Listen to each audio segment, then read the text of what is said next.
The interesting architecture company has designed a building with a constant cross-section shown in the figure below. With reference to the figure, the height h of x of the building at a point x along its width is given by this function h.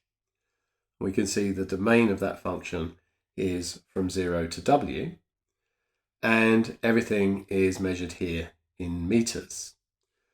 We want to determine the width of the building correct to the nearest centimetre. So this is just going to be a CAS job. You could solve for h of x equals 0. Another way of doing it might be to go to graph and table. As you can see, I've now typed that function in, and then I'm just going to graph, and obviously it's not quite fitting at the moment. So if I've got negative 5.5, let's maybe put this out to 20 or something. And everything else there might be okay. And here's our graph, and we can see that the cross section goes from the origin to where it crosses the axis here. So what we really want is to find the roots. And obviously the first one is at 0, and the next one is at 8.64 if we round to 2 decimal places. So 8.64 meters, and that's correct. 2 decimal places here is the nearest centimetre. Note that when using the calculator, I did check that we were in radian mode. So the next thing is to determine the differential of h. Now you can use the CAS obviously to do this. But this is easy enough to do without the CAS. So we know that sine differentiates to cos, and using the chain rule, the differential of the inside is just going to be 1. So it is just going to be 4 cos, and remember the argument won't change,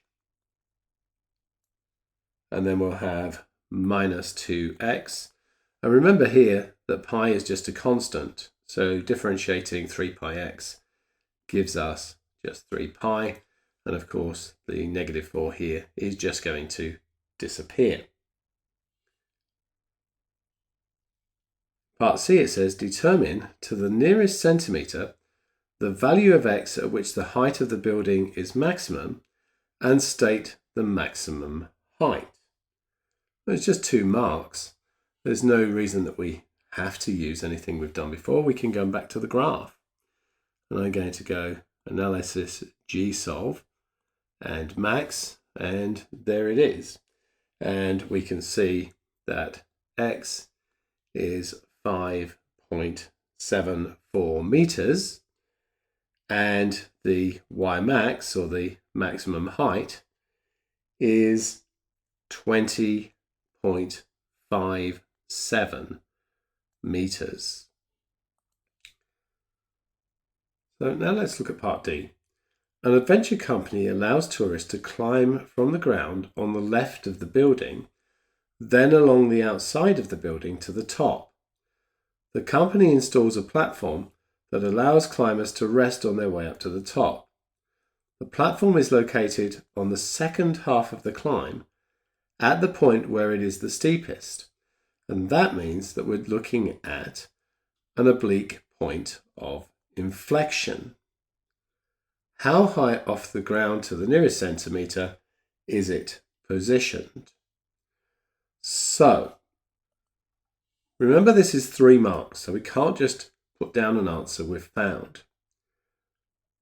Now we're talking about climbing this profile of the building along here. I think there's probably more than one inflection along there. So what I'm going to do is G-solve for inflection, and first one I found here is at 2.09 and 9.35.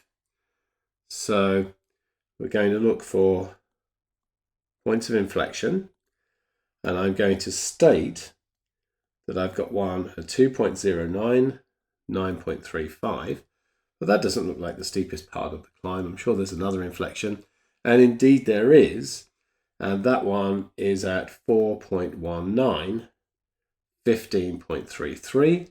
It seems to fit the bill. It's in the second half of the climb, and it's steep there. So let's put them both down and identify that we want this one. Remember, we're trying to make sure that we earn all 3 marks here. And therefore, we can say that the height of the platform is 15.33 meters.